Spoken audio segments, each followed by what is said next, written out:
நல்ல காலம் பிறக்குது. அன்பு உள்ளங்கள் அனைவருக்கும் வணக்கம்.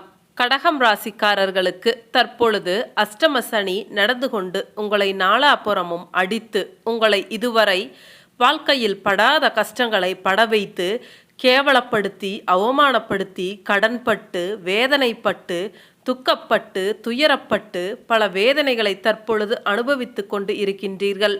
உங்களுக்கு பெரிய ஆறுதலாக தற்பொழுதுதான் சனி பகவான் வக்ரம் ஆனார். சனி பகவான் வக்ரம் ஆனதால் அவருடைய கெடுதல்களை செய்யும் குணங்களை முழுவதுமாக குறைத்து கொள்வார். அதே போல தற்பொழுது குருவும் வக்ரமாக இருக்கின்றார். குரு வக்ரமாவதால் குருவின் நன்மைகள் உங்களுக்கு கிடைக்காமல் போகாது. ஏனென்றால் குரு எப்படி இருந்தாலும் அவர் தரக்கூடிய நன்மைகளை அவர் நிச்சயம் உங்களுக்கு செய்வார். உங்களுக்கு இனி வரக்கூடிய 5 மாதங்களுக்கு சனியும் குருவும் உங்களுக்கு நன்மைகள் அதிகம் செய்வார்கள். வருகின்ற செப்டம்பர் மாதம் 9ஆம் தேதியிலிருந்து அடுத்த வருடம் பிப்ரவரி மாதம் 4ஆம் தேதி வரை குரு பகவான் வக்ர நிலைமையில் சஞ்சரிக்க இருக்கின்றார். குரு வக்ர பயிற்சி பலன்கள் பார்ப்பதற்கு முன்னாடி கடகம் ராசிக்காரர்களுக்கான குணங்களை பார்க்கலாங்க. கடகம் என்பது நீர் ராசி. நீர் என்பது ஒரு இடத்தில் நிற்காது. நீங்கள் நீரை எந்த பாத்திரத்தில் பிடித்து வைத்தாலும் அந்த ஷேப்புக்கு தகுந்த மாதிரி நீரானது மாறிவிடும். நம்முடைய கடகம் ராசி அன்பு உள்ளங்களும் இதே மாதிரி தான் இருப்பார்கள். எந்த ஒரு சூழ்நிலையையும் அட்ஜஸ்ட் செய்து கொள்ளக்கூடிய பக்குவம் வாய்ந்தவர்கள் கடகம் ராசிக்காரர்கள். நீர் ராசியில் பிறந்தவர்கள் பொதுவாக எமோஷனலான ஒரு கேரக்டராகத்தான் இருப்பாங்க. அந்த நீர் பார்த்தீங்கன்னா ஐஸாக மாறக்கூடிய தன்மையும் இருக்கும். அதனால் கடகம் ராசிக்காரர்கள் மூட் அவுட் ஆகி விடுவார்கள். என்றால் அந்த விஷயத்தை பற்றி மனதில் போட்டு குழப்பிக்கொண்டே இருப்பார்கள். அதே மாதிரி இவங்க கிட்ட இன்ட்யூஷன் பவர் என்பது இருக்கும். அதாவது இவங்க முன்னாடி யார் இருந்தாலும் அவங்க எப்படிப்பட்டவர்கள் என கேரக்டர் அப்படின்னு சொல்லிட்டு ஈஸியாக ஜட்ஜ் பண்ணிடுவாங்க.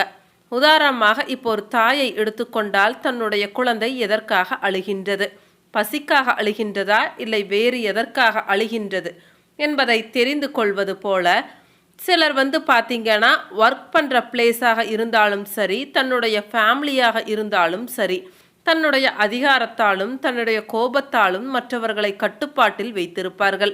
அவர்கள் நினைத்து கொள்வார்கள் கோபத்தால் தான் அனைத்தும் சரி செய்ய முடியும் என்று, அனைவரையும் கட்டுப்பாட்டில் வைத்து கொள்ள முடியும் என்று. அவர்கள் அனைவரும் கடகராசியினரிடம் கற்றுக்கொள்ளுங்கள் அன்பு என்றால் என்ன என்று. பட் கடகம் ராசிக்காரங்க அவங்க குடும்பமாக இருந்தாலும் சரி, அவங்க ஒர்க் பண்ணுற பிளேஸில் ஒரு பெரிய அதிகாரத்தில் இருந்தாலும் சரி, அவங்க எதையுமே அன்பால் தான் ஹேண்டில் பண்ணுவாங்க. ஒருத்தவங்க கிட்ட நீங்கள் கோபமாக பேசி வேலை வாங்குவதை விட அவங்க கிட்ட அன்பாக பேசி அவங்களுக்கு உண்டான சலுகைகளை பண்ணி கொடுத்து பாருங்க. அவங்க இன்னும் மகிழ்ச்சியாக நம்ம இல்லாதப்ப கூட அவங்க நல்லா வேலை பார்ப்பாங்க. பட் அவங்கள எப்போ பார்த்தாலும் கோபப்பட்டு திட்டிக்கொண்டே இருந்தோம் அப்படின்னா நம்ம வரும்போது தான் வேலை பார்ப்பாங்க, நம்ம இல்லாத போது ஓப்பி தான் அடிப்பாங்க. ஸோ எப்பவுமே அன்பு ஒன்றே நிரந்தரம் என்பதை நமது கடகராசியினரிடம் இருந்து மற்றவர்கள் கற்றுக்கொண்டு அன்பு செலுத்த பாருங்கள். அப்பொழுதுதான் உங்களுக்கு திருப்பி அந்த அன்பானது கிடைக்கும். அதே நேரத்தில் கோபப்படாத மனுஷன் யாருமே இல்லைங்க. இப்போ உங்கள் குழந்தைகள் ஏதாவது தப்பு பண்ணுறாங்க அப்படின்னா அப்பொழுது கண்டிக்கலாம். ஆனால் அதன் பிறகு அந்த குழந்தைகள் மீது நீங்கள் அன்பு செலுத்த வேண்டும். சில பேரண்ட்ஸ் எல்லாம் பார்த்தீங்கன்னா எப்பொழுது பார்த்தாலும் தன்னுடைய குழந்தைகளை திட்டிக்கொண்டும் அடித்து கொண்டும் இருப்பார்கள். அவர்கள் மேல் ஒரு நாள் ஒரு பொழுது பாசமாக பேசி பார்த்திருக்க முடியாது. பெற்றோர்களாகிய நாம் அந்த மாதிரி குழந்தைகள் மீது எப்பொழுதும் கடுகடுவென இருந்தோம் என்றால் அவர்களுக்கு நம்மீது வெறுப்பு மட்டுமே வரும். பாசம் என்பது தொலைந்துவிடும். அந்த மாதிரி இருப்பவர்கள் எல்லாம் நமது கடகராசியினரை நண்பர்களாக வைத்து கொள்ளுங்கள். நீங்களே இவர்களை பார்த்து மாறி விடுவீர்கள். அதே மாதிரி எல்லா கூடையும் ரொம்ப சகஜமாக பேசுவாங்க. நிறைய பேர் வெளியே சகஜமாக பேசினாலும் மனசுக்குள்ள இவன் என்ன ஜாதி என்ன மதம் அப்படின்னு கேள்விகள் ஓடிக்கிட்டே இருக்கும். இவனையெல்லாம் நம்ம வீட்டுக்குள்ளே கூப்பிடலாமா வேண்டாமா அப்படிங்கிற தாட் மனசுக்குள்ளே இருக்கும். ஆனால் நம்ம கடகராசிக்காரர்கள் அதெல்லாம் பார்க்க மாட்டாங்க. நீ நல்ல மனுஷனா, உனக்கு என்னோட அன்பு எப்பொழுதுமே இருக்கும். அதாவது இவர்களை ஆரம்பத்தில் பிடிக்காமல் இருந்தவர்கள் கூட இவர்களின் அன்பை பார்த்து இவர்களின் அனுசரணையை பார்த்து இவர்களை விட்டு பிரியாமல் எப்பொழுதும் தொடர்பிலேயே இருக்கக்கூடிய நண்பர்களை நாம் பார்த்து கொண்டுதான் இருக்கின்றோம். ஒரு தாயானவள் தன் குழந்தை மீது எப்படி ஒரு அன்பு செலுத்துகின்றாரோ அந்த அளவிற்கு இவர்களின் அன்பானது பொதுவாக அனைவரிடத்திலும் சகஜமாக இருக்கும். அதுதான் இவர்களின் பலமும் கூட. அந்த அன்பை விட்டு ஒரு நாள் கூட நீங்கள் விலகி விட்டீர்கள் என்றால் உங்கள் வாழ்க்கை மேன்மை அடையாது என்பதை நீங்கள் மனதில் வைத்து கொள்ளுங்கள். இவங்க மற்றவங்க மேலே காட்டுற அன்பு மாதிரி இவங்க மேலேயும் மற்றவங்க அன்பு காட்டணும் அப்படின்னு நிறைய எதிர்பார்ப்பாங்க. ஆனால் துரதிர்ஷ்டவசமாக இவங்க எதிர்பார்த்த மாதிரி அன்பு கிடைக்காதுங்க. கடகம் ராசியில் பூச நட்சத்திரம் இருக்கு. அதனால் இவங்க எந்த ஒரு விஷயத்தில் இறங்குவதற்கு முன்னாடியும் ரொம்ப தீவிரமாக யோசித்து கொண்டே இருப்பாங்க. இதில் இறங்கலாமா வேண்டாமா, இதில் இறங்கினால் என்ன பிரச்சனை வரும், அப்படி பிரச்சனை வந்தால் எப்படி நம்ம சமாளிக்கிறது அப்படின்னு சொல்லிட்டு நிறைய யோசனைகள் இவர்களுக்கு தோன்றிக்கொண்டே இருக்கும். ஒரு சிலரெல்லாம் பார்த்தீங்கன்னா ஒரு தடவைக்கு 2 தடவை யோசிப்பாங்க. அடுத்து அந்த வேலையில் இறங்கிடுவாங்க. ஆனால் இவங்க அப்படி இல்லைங்க. ஒரு தடவை பல தடவைகள் யோசிப்பாங்க. அதாவது இறங்குவதற்கு முன்னாடி பல தடவை யோசிப்பாங்க. ஆனால் இறங்கிட்டாங்க அப்படின்னா நண்டு பிடியாக பிடித்து கொண்டு அந்த காரியத்தில் நீயா நானா என்று ஒரு கை பார்க்காமல் விடமாட்டாங்க. முடிந்தவரை வெற்றி பெற்றே ஆக வேண்டும் என்று விடாப்பிடியாக பிடித்து கொண்டு இருப்பார்கள். சரிவாங்க, கடகராசிக்கான குருவக்ர பலன்களை பார்க்கலாம். கடகராசிக்காரர்களுக்கு 10ஆம் இடத்தில் இருந்து நல்ல இடம் என்று சொல்லப்படக்கூடிய 11ஆம் இடத்திற்கு குரு வக்ரமாக இருக்கின்றார். எனவே கடகம் ராசிக்கு ஒரு மேன்மையை தரக்கூடிய காலம் ஆரம்பித்து இருக்கின்றது. தற்பொழுது அஷ்டம சனியால் கஷ்டத்தில் இருக்கும் கடகம் ராசிக்காரர்களுக்கு கோச்சார அமைப்புகளில் எந்த நல்ல பலன்களும் நடக்கவில்லை. குரு பகவானும் நல்ல பலன்களை தர இயலாத நிலைமையில் இருந்தார். இந்த பெயர்ச்சியின் மூலம் குரு 11ஆம் இடத்தில் வக்ரமாக இருப்பதும் நன்மைகளை தரக்கூடிய அமைப்பாகும். குருவின் வக்ரத்தால் இதுவரை கடகம் ராசிக்காரர்களுக்கு எந்த விதமான பாக்கியங்கள் கிடைக்கவில்லையோ அந்த பாக்கியங்கள் அனைத்தும் தாராளமாக கிடைக்கும். ஆல்ரெடி குரு வக்ர பயிற்சிக்கு என்ன பலன்கள் கூறினேனோ அதே பலன்கள் அப்படியே தான் உங்களுக்கு நடக்கும். மேலும் பிறந்த ஜாதக அமைப்பின்படி தசாபுத்தி அமைப்புகளும் நல்லவிதமாக கை கொடுக்கும் நிலைமையில் இருந்தால் இம்முறை கடகம் ராசிக்காரர்கள் இது தொட்டது துலங்குகின்ற ஒரு காலமாகவும் அமையும். இதுவரை எந்த விஷயத்தில் தடைகள் உங்களுக்கு இருந்து வந்ததோ அவை அனைத்தும் தீர்ந்து நல்லதொரு முன்னேற்றமான ஒரு காலத்தை கடகம் ராசியினர் இனி அடையப் போகின்றீர்கள். குரு பகவான் தன்னுடைய பார்வையால் முயற்சி ஸ்தானத்தை பார்க்கும் காலம் அனைத்து மனிதர்களுக்கும் யோகம் தரக்கூடிய ஒரு அமைப்பாக வேத ஜோதிடத்தில் வலியுறுத்தப்படுகின்றது.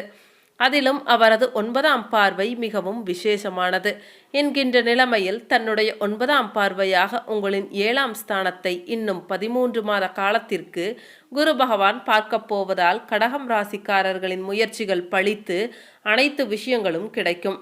அஷ்டம சனியால் மன உளைச்சல்களில் இருக்கும் உங்களுக்கு வருகின்ற ஒரு வருடம் உங்களின் மனம் மிகுந்த புத்துணர்ச்சியுடன் இருக்கும்.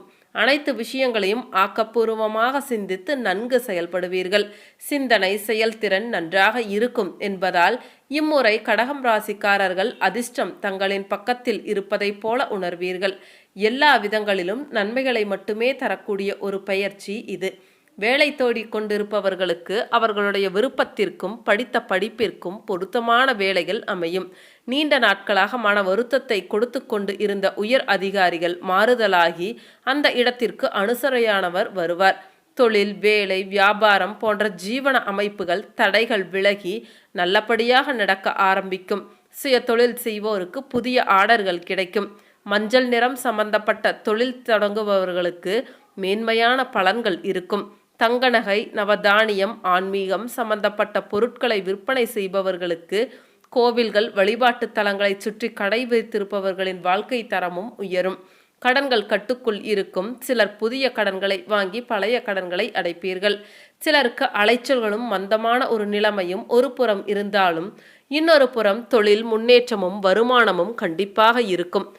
இளம் பருவத்தினருக்கு குருபலம் எனப்படும் திருமணத்தை நடத்தி வைக்கக்கூடிய 7ஆம் இடத்தை பார்க்கும் குரு இருப்பதால் தசாபுத்திகளின்படி தாம்பத்திய சுகம் கிடைக்கக்கூடிய அமைப்பில் இருப்பவர்களுக்கு தற்பொழுது திருமணம் நடக்கும். அதே நேரத்தில் அஷ்டம சனியால் திருமணத்தின் மூலமாக பலன்களை அனுபவிக்க முடியாதபடி சில சிக்கல்களும் இருக்கும். சில திருமணமான உடனே வேலை நிமித்தமாக வெளிநாடு, வெளிமாநிலம் போன்ற இடங்களுக்கு கணவன் மனைவியை விட்டு பிரிந்து செல்ல வேண்டியிருக்கும். இதற்கு திருமணம் ஆகாமலேயே இருந்திருக்கலாமே என்ற நினைப்பு மனதுக்குள் ஓடும். சுப கிரகமான குரு 5ஆம் இடத்தை பார்ப்பதால் தொல்லைகளை சமாளிக்கக்கூடிய புத்துணர்வும் செயல்திறனும் உண்டாகும். எதையும் ஒரு எதிர்கால நோக்கோடு செயல்படுத்த முயற்சிப்பீர்கள். எதையும் தனி ஒருவராக போராடித்தான் செய்வீர்கள். யாரும் உங்களை புரிந்து கொள்ள மாட்டார்கள். உங்களை தேடி வந்து உதவிகளை செய்யவும் ஆள் இருக்காது. இதுவரை உங்களுக்கு இருந்து வந்த மனக்குழப்பங்களுக்கு விடை கிடைக்கும். கடந்த காலங்களில் வாழ்க்கை துணையிடம் இருந்து வந்த கருத்து வேறுபாடு, சண்டை சச்சரவு, பிரிவு முடிவிற்கு வரும். உங்கள் மனம் விரும்பும் தீர்வு இப்பொழுது உண்டு. இதுவரை தாழ்வு மனப்பான்மையால் எதையும் முயற்சிக்காமல் இருந்தவர்கள் தற்பொழுது தைரியமாக முயற்சி செய்வீர்கள். பெண்களுக்கு இது சிறப்பான நன்மைகளை தரும் குரு பெயர்ச்சியாக இருக்கும். உங்களின் மதிப்பு உயரும். 4 பேர் கூடும் கூட்டத்தில் தனித்து தெரிவீர்கள். வேலைக்கு செல்லும் பெண்களுக்கு அலுவலகத்தில் இதுவரை இருந்து வந்த மறைமுக எதிர்ப்புகள் விலகும். அலுவலகத்தில் ஆண்கள் உங்களுக்கு அடங்கி இருப்பார்கள். இதுநாள் வரை இருந்து வந்த மேல் அதிகாரி தொந்தரவு இனி இருக்காது. புகுந்த வீட்டில் அந்தஸ்து கௌரவம் கூடும். மாமியாரை நீங்கள் வேலை வாங்க முடியும். கணவரும் குழந்தைகளும் சமத்தாக உங்கள் பேச்சை கேட்பார்கள். பிள்ளைகளை பற்றிய கவலை இனி இருக்காது. குரு நல்ல இடத்தில் இருப்பதால் உங்களுக்கு நன்மைகள் நடந்தாலுமே அஷ்டம சனி நடப்பதால் அவ்வப்பொழுது தொந்தரவுகளையும் கொடுப்பார் என்பதை நீங்கள் மறந்துவிட வேண்டாம். இதுவரை கருத்து வேற்றுமைகளாலும் குடும்ப சிக்கல்களினாலும் பிரிந்திருந்த கணவன் மனைவி ஒன்று சேருவீர்கள். குடும்பத்திற்கு தேவையான அத்தியாவசிய பொருட்கள் வாங்குவீர்கள். சொத்து சேர்க்கை இருக்கும். பிள்ளைகளின் பெயரிலோ மனைவியின் பெயரிலோ ஏதேனும் சொத்து வாங்க முடியும். எனவே இந்த குரு வக்ர பெயர்ச்சியை கடகம் ராசிக்காரர்கள் பயன்படுத்தி வாழ்க்கையில் முன்னேறுவீர்கள் என்பது நிச்சயம். அதே நேரத்தில் அஷ்டம சனியின் பாதிப்புகள் இடையில் வந்தாலுமே அதை தைரியமாக தாண்டி செல்லும் மன வலிமையை குரு பகவான் கொடுப்பார். சரிங்க, மீண்டும் அடுத்த ஒரு வீடியோ பதிவில் உங்களை சந்திக்கின்றேன். அனைவருக்கும் நன்றி, வணக்கம்.